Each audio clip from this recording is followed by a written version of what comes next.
Welcome back to my YouTube channel. Welcome po sa lahat. Okay, nakararating ko lang po dito sa Den Haag Central. Sa English, The Hague po yung Den Haag. Netherlands language. Den Haag ang tawag dito, pero sa English, The Hague. So, Den Haag, The Hague. Ayan po. Nandito ako sa Central Station ng The Hague ngayon. Papunta ng ICC to visit our President Duterte. So, until now, siya pa rin ang president namin. So, I call him President Duterte. Ayan. So, ito po yung The Hague Train Central Station. Ayan.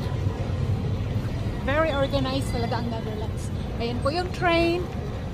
Tapos, hi. Friendly ang mga Dutch people. Ayan po, oh. So, Den Haag Central. Den Haag means The Hague. So, Den Haag yung Netherlands word niya. So, papunta na po tayo. Hello po sa lahat na nandyan. Hi, hi! Salamat po sa ulit.